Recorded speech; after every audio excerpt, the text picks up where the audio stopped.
హల్లెలూయా. ఈరోజు మన లేఖన భాగం యోహాను సువార్త 4వ అధ్యాయము 9వ వచనం ధ్యానం చేసుకుందాం. ఆ సమరయ స్త్రీ, యూదుడవైన నీవు సమరయ స్త్రీనైన నన్ను దాహమునికిమ్మని ఎలాగ అడుగుతున్నామని ఆయనతో చెప్పాను. ఆమేన్. దేవునికి స్తోత్రం. హల్లెలూయా. మన ప్రభువును ప్రియరక్షకుడైనటువంటి యేసుక్రీస్తు నామములో మీ అందరికీ ప్రత్యేకమైన వందనాలు తెలియజేస్తున్నాను.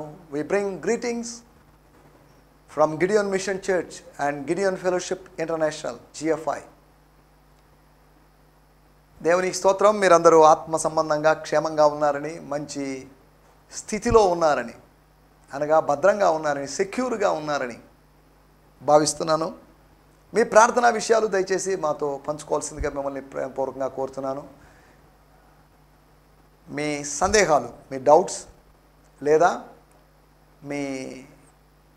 మీరు చెప్పదలుచుకున్నటువంటి ఏమైనా విషయాలు, షేర్ చేసుకోదలుచుకున్న విషయాలు వాట్సాప్లో కానీ లేదా యూట్యూబ్ కామెంట్ సెక్షన్లో కానీ మీరు పెట్టాల్సిందిగా కోరుతున్నాం. నన్ను పర్సనల్గా కాంటాక్ట్ చేయడానికి నా personal channel GMC Santosh Nellore అనేటువంటి ఛానల్కి మీరు సబ్స్క్రైబ్ చేసి అందులో మీరు రెగ్యులర్గా ఈ అప్డేట్స్ని మీరు వాటిని చూస్తూ ఉండొచ్చు. చూసి మీ అభిప్రాయాలు మీరు తెలియజేయచ్చు.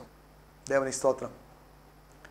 సమయంలో మనం దేవుని వాక్యాన్ని విందాం. నిన్నటి ఎపిసోడ్లో మనం తెలియని సంగతుల గురించి, అన్నోన్ థింగ్స్ గురించి మనం మాట్లాడుకున్నాం.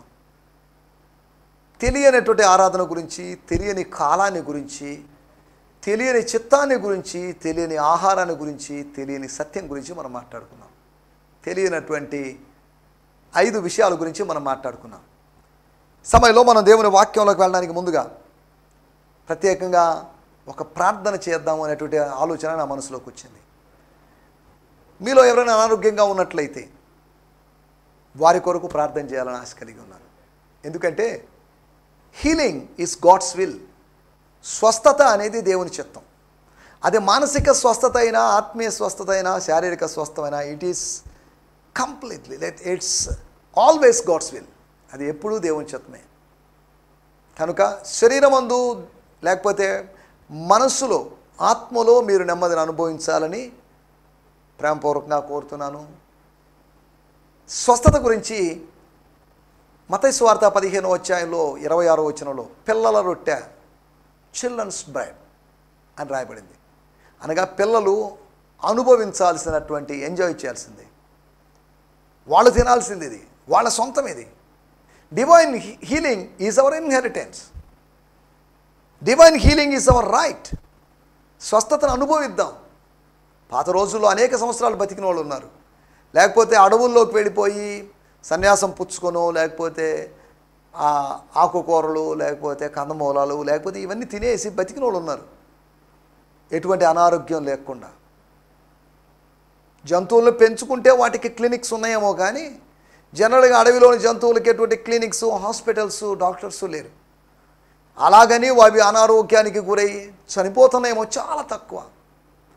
అనగా మన విజ్ఞానం పెరిగిందని చెప్తున్నప్పటికీ కూడా, వైద్యశాస్త్రం అభివృద్ధి చెందిందని చెప్పినప్పటికీ కూడా అనేక జబ్బులు వచ్చి మనం చచ్చిపోతున్నాం. కానీ జబ్బులు వచ్చి చచ్చిపోయేటువంటి జంతువుల సంఖ్య చాలా తక్కువగా ఉంది. వాటికి అవేర్నెస్ ఉందనో లేకపోతే వాటికి ఏదో తెలుసని కాదు నా మాటల ఉద్దేశం. మనం హీలింగ్ అనుభవించాలి. అది దేవుని చిత్తం. కొంతమందికి హార్ట్ ప్రాబ్లమ్స్ ఉన్నాయి, కిడ్నీ ప్రాబ్లమ్స్ ఉన్నాయి, లంగ్స్ ప్రాబ్లమ్స్ ఉన్నాయి, స్కిన్ ప్రాబ్లమ్స్ ఉన్నాయి, ఇంకా వేరు వేరు డిజార్డర్స్ ఉన్నాయి, గ్లాండ్స్ ప్రాబ్లమ్స్, హార్మోన్స్ ప్రాబ్లమ్స్, రకరకాల సమస్యలు ఉన్నాయి, చెప్పుకోలేని సమస్యలు ఉన్నాయి. కాబట్టి వీటన్నిటి కొరకు ఏం చేద్దాం? సర్వరోగ నివారణ అయినటువంటి యేసునామం, యేసుక్రీస్తు సన్నిధికి వచ్చి ప్రార్థన చేస్తే, మీరు ఎవరైనా కావచ్చు, మీరు క్రిస్టియన్ అయినా నాన్ క్రిస్టియన్ అయినా కావచ్చు, యేసునామంలో మీరు స్వస్థతను అనుభవించవచ్చు, హీలింగ్ అనుభవించవచ్చు. దయచేసి కళ్ళు మూసుకోండి, చిన్న ప్రార్థన చేసుకుందాం. పరిశుద్ధమైన మా దేవా, మీకు వందనం చేస్తున్నాం. ఈ సమయంలో మా వీక్షకులలో ఎవరైనా అనారోగ్యంగా ఉన్నట్లయితే వారి కొరకు మేము ప్రత్యేకంగా ప్రార్థన చేస్తున్నాం. నిన్ను స్వస్థపరచు యెహోవా నేనని మీరు చెప్పారు కనుక మీ బిడ్డల కొరకు బీపీలు, షుగర్లు, క్యాన్సర్లు, థైరాయిడ్తో బాధపడుతున్న వారందరినీ మీ సన్నిధానానికి తెస్తున్నాం. ప్రభువా, మీకు వందనాలు చెల్లిస్తున్నాం. బోన్ క్యాన్సర్తో బాధపడుతున్న వారి కొరకు, ఇంకా రకరకాల క్యాన్సర్స్తో బాధపడుతున్న వాళ్ళు, అలోపతి, హోమియోపతి, ఇంకా వేరు వైద్య విధానాలు ప్రయత్నం చేసినప్పటికీ స్వస్థత పొందని వాళ్ళు ఉన్నారు. వాళ్ళ కొరకు ప్రత్యేకంగా ప్రార్థన చేస్తున్నాం. మీరు లోకంలో ఉన్నప్పుడు అనేక వేల మందిని మీరు స్వస్థపరిచారు. మీరు పరమ వైద్యుడు నాయన. ఈ సమయంలో మీ బిడ్డల కొరకు మేము ప్రత్యేకంగా ప్రార్థన చేస్తున్నాం. బ్రీతింగ్ ప్రాబ్లమ్స్తో సఫర్ అవుతున్నవారు, హార్ట్ సంబంధమైనటువంటి ప్రాబ్లమ్స్తో స్టంట్ వేసుకొని సఫర్ అవుతున్న వాళ్ళు, ఇటువంటి వాళ్ళందరినీ మీ సంధానాన్ని తెస్తున్నాం. వారి దగ్గరికి నేరుగా వెళ్ళి ప్రార్థించకపోయినప్పటికీ ఒకవేళ ఐసీయూలో ఉన్నవారి కొరకు కూడా మేము ప్రార్థన చేస్తున్నాం. నీకు అసాధ్యమైన కార్యం ఏది లేదు. 4 రోజులు సమాధిలో ఉన్నటువంటి లాజరును పేరు పెట్టి పిలిచి బయటికి రమ్మని చెప్పి బ్రతికించిన దేవుడివి నాయన. సమాజ మందిరపు అధికారి కుమార్తెని, నాయును అనేటువంటి ఊర్లోని విధవరాలి కుమారుణ్ణి ఇలా నువ్వు బ్రతికించిన దేవుడివి కనుక మీ కార్యములు జరిగించమని అడుగుకుంటున్నాం, అద్భుతములు జరిగించమని అడుగుకుంటున్నాం. మీరు అలా జరిగించబోతున్నందుకు మీకు వందనం చెల్లిస్తున్నాం. ఈ ప్రార్థనలో ఏకీభవిస్తున్న వారిలో ఎవరైనా కొన్ని శారీరక బలహీనతలకు గురవుతుంటే వారందరి కొరకు ప్రత్యేకంగా ప్రార్థన చేస్తున్నాం. Let them receive your healing in Jesus name. వారు యేసునామములో స్వస్థత పొందుదురుగా కానీ ప్రకటిస్తున్నాం. ప్రభా మీ బిడ్డల కొరకు ప్రత్యేకంగా ప్రార్థన చేస్తున్నాం. థైరాయిడ్ ప్రాబ్లమ్స్తో, ఒబేసిటీ ప్రాబ్లమ్స్తో ఉన్నవాళ్ళు, ఇంకా రకరకాల ప్రాబ్లమ్స్తో ఉన్నవాళ్ళు, సైకలాజికల్ డిజార్డర్స్తో ఉన్నవారి కొరకు మేము ప్రార్థన చేస్తున్నాం. వారిని మీరు దర్శించండి ప్రభా. ఆ జీవితాల్లో మీ కార్యం జరిగించి మేలు చేయమని యేసునామములోనే ప్రార్థించగలుగుతున్నాం పరమ తండ్రి. ఆమేన్ ఆమేన్ ఆమేన్. దేవునికి స్తోత్రం. అప్పుడప్పుడు ఒక 4, 5 లేకపోతే 6, 7 ఎపిసోడ్లకు ఒకసారి ఇలా హీలింగ్ కోసం ప్రార్థన చేయబోతున్నాం. I believe in healing. నేను హీలింగ్ నమ్ముతున్నాను నేను. ఎందుకంటే our God is a healing God. స్వస్థపరిచే దేవుడు, నిన్న నేడు నిరంతరము ఏకరీతిగా ఉన్న దేవుడు. ఆయన శక్తి తక్కువ కావడం లేదు, తక్కువ కాదు. ఆయనకు నిత్య శక్తి ఉంది. హీ హాస్ ఎటర్నల్ పవర్ ఉంది అనేటువంటి విషయాన్ని మీకు జ్ఞాపకం చేస్తున్నాను. రండి మనం దేవుని వాక్యాన్ని ధ్యానించుకుందాం. ఈ దినం మన ధ్యానం కొరకై యోహాను సువార్త 4వ అధ్యాయము 9వ వచనం. యోహాను సువార్త 4వ అధ్యాయము 9వ వచనం. ఆ సమరయ స్త్రీ యూదుడవైన నీవు సమరయ స్త్రీ అయిన నన్ను దాహమునకిమ్మని ఎలాగ అడుగుచున్నావని ఆయనతో చెప్పాను. ఎలాగనగా యూదులు సమరయులతో సాంగత్యం చేయరు. She replied, why would a Jewish man ask a Samaritan woman for a drink of water or a cup of water? For Jews have no dealings with Samaritans. For Jews have no dealings with Samaritans. అనగా Jews and Samaritans were enemies. They are not friends. వాళ్ళు శత్రువులు, ఒకరికొకరు శత్రువులు అయిపోయారు. ఒకే సృష్టికర్త ద్వారా సృష్టించబడ్డవారు, ఒకే నిర్దిష్టమైన భూభాగంలో ఉన్నారు, ఒకే పైకప్పు కింద ఉన్నారు. అయినప్పటికీ వాళ్ళు ఎనిమీస్. యూదుడని కాదు, ఇప్పుడు సమరయునని కాదు, వాళ్ళకిద్దరికి కలిపి ఒక పేరు పెట్టవచ్చు, శత్రువులు. వాళ్ళ మధ్యలో పచ్చగడ్డి వేసినా కానీ బగ్గుమన్నంత వైరం. అనగా 800 సంవత్సరాలుగా వాళ్ళ మధ్యలో ఉన్నటువంటి ఆ ఎనిమిటి. మన టైటిల్ శత్రుత్వానికి సమాధి. శత్రుత్వానికి సమాధి ఎప్పుడు కట్టబడుతుంది? శత్రుత్వానికి సమాధులు కట్టాలి అంటే దాని అర్థం ఏంటి? చచ్చిపోయినటువంటి ఒక వ్యక్తికి సమాధి కడతాం, గోరీ కడతాం, లేకపోతే చూంబో లేకపోతే ఏదైనా పాలరాళ్ళతోనో లేకపోతే ఇంకేదైనా రాళ్లతోనో మనం సమాధి కడతాం. శత్రుత్వాన్ని చంపివేసి, శత్రుత్వాన్ని లేకుండా చేసి, శత్రుత్వానికి సమాధి అనగా అక్షరార్థంగా ఆలోచించొద్దు. శత్రుత్వానికి సమాధి అంటున్నప్పుడు a tomb to the enmity, killing our enmity, మన శత్రుత్వాన్ని, నీకు నాకు ఉన్న శత్రుత్వాన్ని, ఇద్దరు మతస్థుల మధ్యలో ఉన్నటువంటి శత్రుత్వాన్ని, 2 మత శాఖల మధ్యలో ఉన్న వారి శత్రుత్వాన్ని, 2 కులాల మధ్యలో ఉన్న వారి శత్రుత్వాన్ని, 2 ఉపకులాల మధ్యలో ఉన్న వారి శత్రుత్వాన్ని, 2 ప్రాంతాల మధ్యలో ఉన్న వారి ఏ శత్రుత్వమైనా ప్రమాదకరమే. శత్రుత్వం యుద్ధాల్లోకి నడిపిస్తుంది, యుద్ధం అనర్థాలను తీసుకొస్తుంది. శత్రుత్వం ఈజ్ నాట్ ఎ బ్లెస్సింగ్. శత్రుత్వం అనేది ఆశీర్వాదకరం కాదు, దట్స్ ఎ కర్స్. మనము స్నేహధర్మంలోకి, స్నేహితత్వంలోకి రావాలి కానీ శత్రుత్వంలో ఉండడానికి వీల్లేదు. ఒక మనిషికి మరొక మనిషి శత్రువు అయిపోతున్నాడు. ఆడదానికి శత్రువు ఆడదే అంటున్నారు. పాస్టర్కి శత్రువు పాస్టర్ అయిపోతున్నాడు, విశ్వాసికి శత్రువు విశ్వాస అయిపోతున్నాడు. పురుషునికి శత్రువు పురుషుడైపోతున్నాడు. ఇలాంటి పరిస్థితులు ఉన్నాయి. స్నేహ సామ్రాజ్యంగా మన ప్రపంచాన్ని నిర్మించుకోవాల్సిందిగా బదులు శత్రు సామ్రాజ్యాన్ని, మనందరం అజాత శత్రువులుగా ఉండాలి, శత్రువులు లేనివారుగా ఉండాలి. ఒకరి ప్రవర్తన యెహోవాకు ప్రీతికరమైనప్పుడు ఆయన వారి శత్రువుల్ని మిత్రులుగా మారుస్తాడు అని రాయబడింది. శత్రుత్వం పోవాలి, సమస్య పోవాలి, స్నేహధర్మం స్థాపించబడాలి. దాని గురించి మనం మాట్లాడుకుందాం. ఇద్దరు శత్రువులు మనకు కనిపిస్తున్నారు. యేసు ప్రభు సమరయ స్త్రీ కనిపిస్తున్నప్పటికీ ఇద్దరు శత్రువులు. సాధారణంగా అంటే ఆ స్త్రీ ఆ పురుషుడు, లేకపోతే ఆయన్ని, లేకపోతే స్త్రీలు పురుషులను ద్వేషిస్తారు, పురుషులు స్త్రీలను ద్వేషిస్తారు. ద్వేషించడం అనేది కదా, అభిమానించడం అనేది కూడా ఉంది. కానీ ఆనాటి సమాజంలో పురుషాధిక్య సమాజంలో, ఈనాటి సమాజం కూడా పురుషాధిక్య సమాజమే. వీళ్ళిద్దరి మధ్యలో శత్రుత్వాలు ఉన్నాయి. స్నేహభావాలు ఉన్నట్టుగా ఉన్నప్పటికీ కూడా శత్రుత్వం కూడా వాళ్ళిద్దరి మధ్యలో వర్ధిల్లుతూ ఉంది. మాటలు చెప్పినప్పుడు మనం ఇలా ఆలోచిస్తున్నప్పుడు శత్రుత్వానికి సమాధి జరిగిందా? ఈ మాట చెప్పినప్పుడు ఎఫెసీ పత్రిక 2వ అధ్యాయం 15వ వచనంలో వారికి మనకు మధ్యలో ఉన్న అడ్డుగోడను ఆయన పడగొట్టేసి ఇద్దరిని ఉభయులను ఒక్క మనిషిగా నూతన పురుషునిగా తయారు చేశాడు అని రాయబడింది. అంటే యూదులకు అన్ని జనులకు మధ్యలో ఉన్నటువంటి అడ్డుగోడ, అదృశ్యమైన అడ్డుగోడ, కనిపించని అడ్డుగోడ, అక్షరార్థమైన అడ్డుగోడ ఉందని కాదు, దాన్ని పడగొట్టి వాళ్ళిద్దరిని యునైటెడ్ చేశాడు. వాళ్ళిద్దరిని డివైడ్ కాదు చేసింది, వాళ్ళిద్దరిని ఐక్యపరిచాడు, ఒక్క ముద్దగా చేశాడు, ఒక్క లంపుగా చేశాడు, వాళ్ళిద్దరిని కలిపాడు, వన్ మ్యాన్గా, వన్ న్యూ మ్యాన్గా తయారు చేశాడు. సమరయులకి యూదులకి మధ్యలో ఉన్న అడ్డుగోడను పడగొట్టి వాళ్ళని ఐక్యపరిచాడు అనే దాని గురించి మనం ఆలోచిస్తున్నాం. ఈ మాట చెప్పినప్పుడు ఒక మాట చదువుకుందాం. అదే యోహాను సువార్త 4వ అధ్యాయము 40వ వచనం.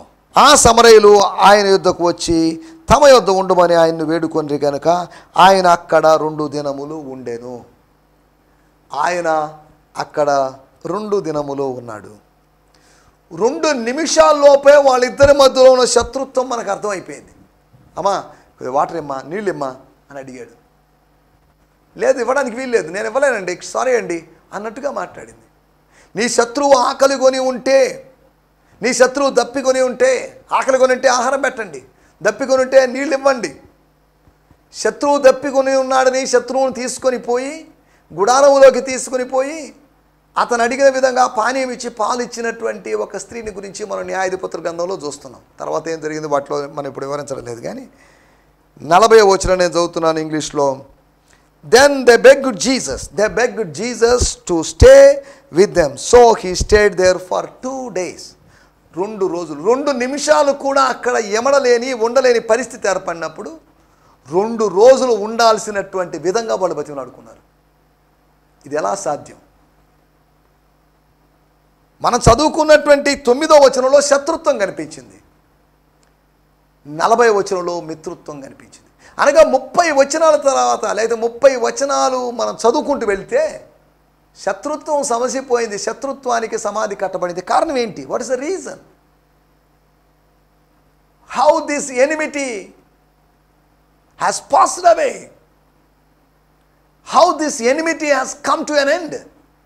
ఈ శత్రుత్వానికి ఒక లేదా స్వస్తి పలకబడిన సందర్భం ఎప్పుడు జరిగింది అనే దాని గురించి 4 విషయాలు మీకు త్వరగా జ్ఞాపకం చేస్తాను. కొద్దిగా లోతుగా ఉన్నట్టు కనిపించవచ్చు, కానీ కొంచెం జాగ్రత్తగా ఆలోచిద్దాం. దయచేసి మీ చేతిలో రిమోట్ పక్కన పెట్టేసేయండి. ఒక రిమోట్ మీ చేతిలో ఉందనుకోండి, ఛానల్ మార్చడానికి శోధన కలిగేటువంటి అవకాశం ఉంది.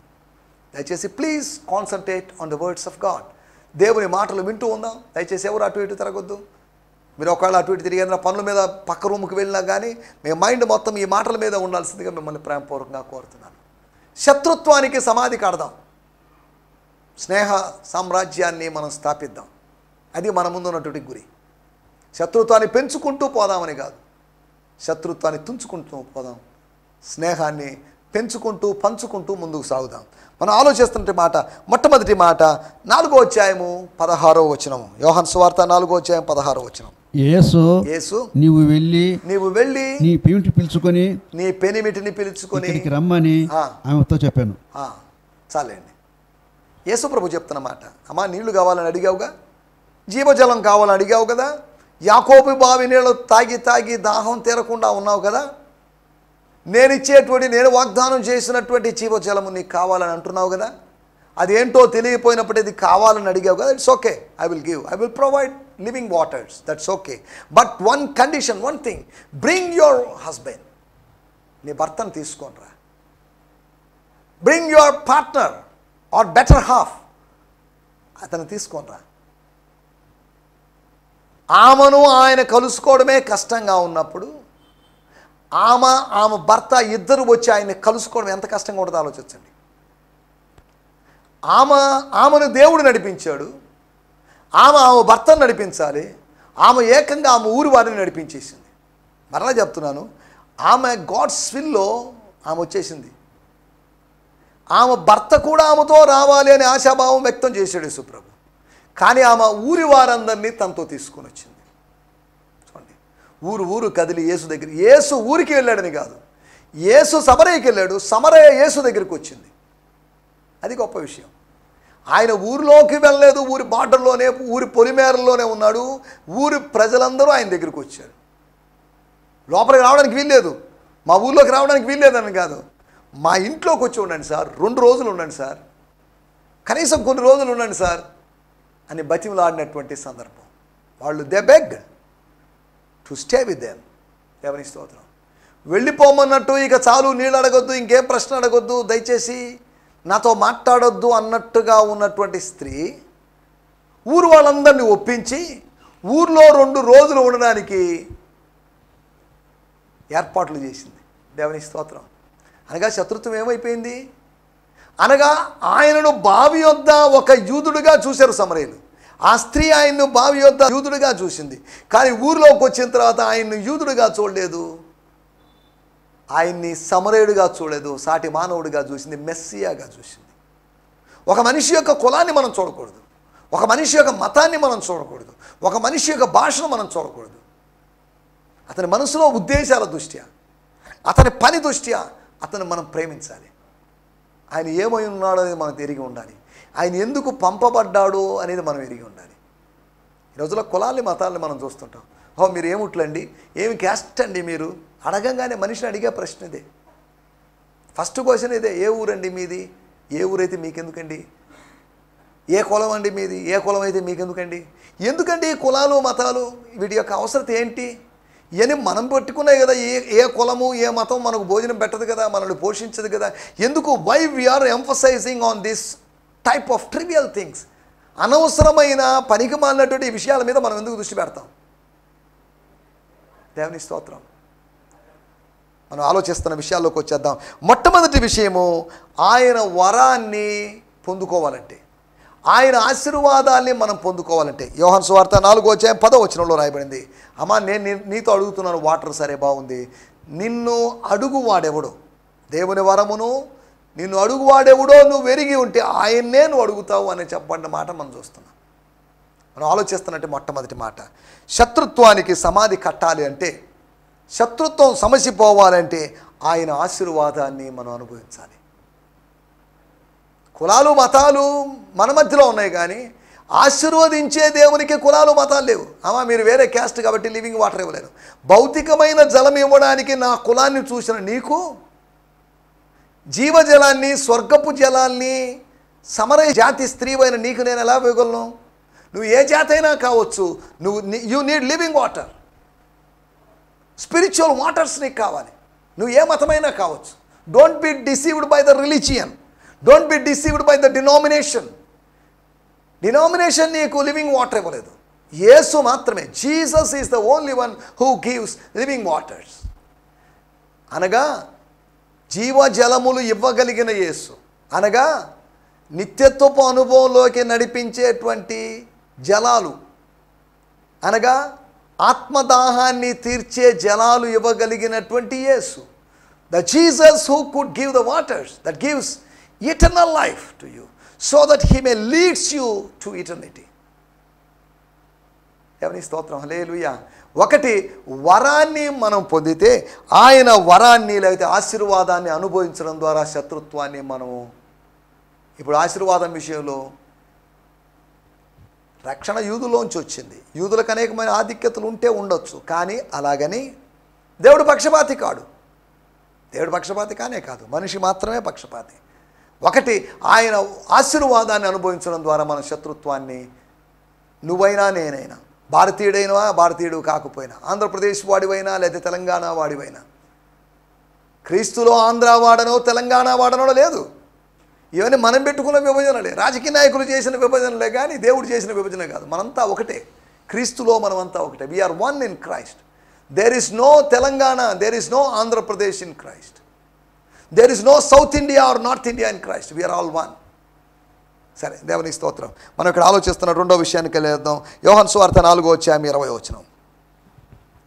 యోహాను సువార్త 4:20. మా పితరులు Yes. ఈ పర్వతమందు ఆరాధించరి గాని ఆరాధించవలసిన స్థలము యెరూషలేములో ఉన్నదని మీరు చెప్పుదురని ఆయనతో అనగా. చాలండి.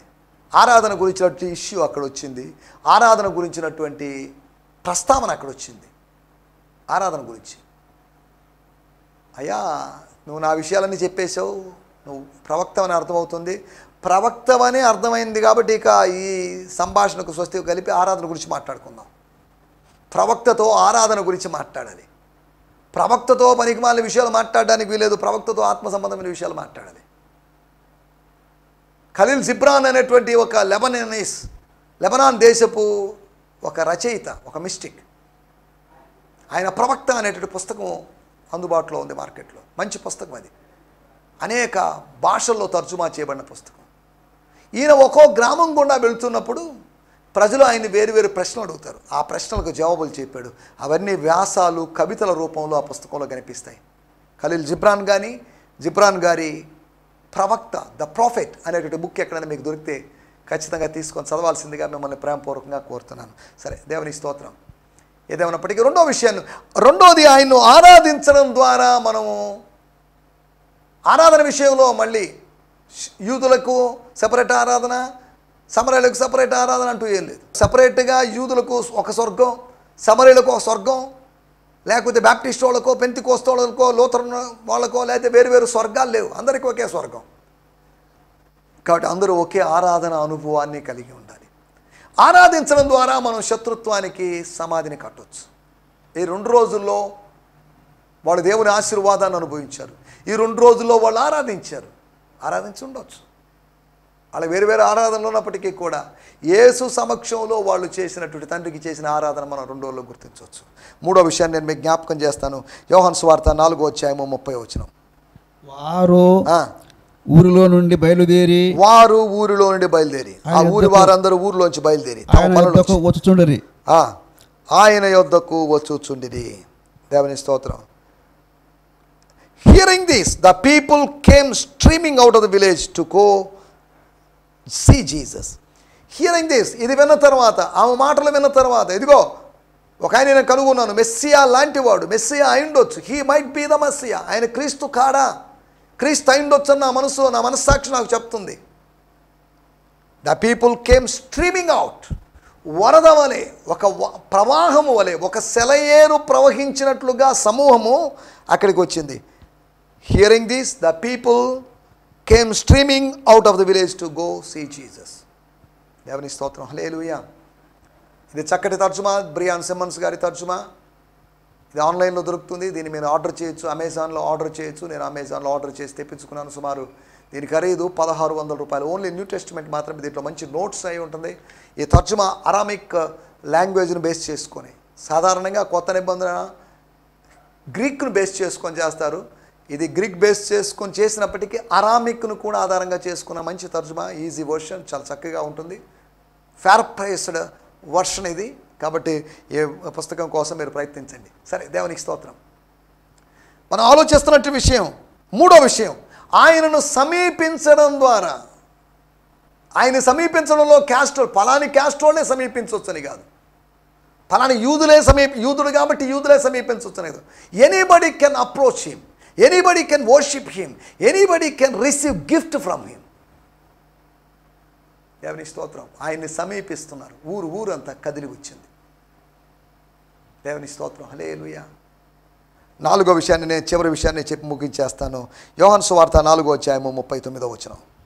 నేను ఆ, నేను చేసినవన్నీ నాతో చెప్పానని సాక్ష్యం ఇచ్చిన స్త్రీ యొక్క మాటను బట్టి ఆ ఊర్లోని సమరయులలో అనేకులు ఆయన యందు విశ్వాసం ఉంచారు. అనేకులు ఆయన యందు విశ్వాసం ఉంచారు. ఆయన్ని విశ్వసించడం ద్వారా, by believing him, by trusting him, by keeping faith in him.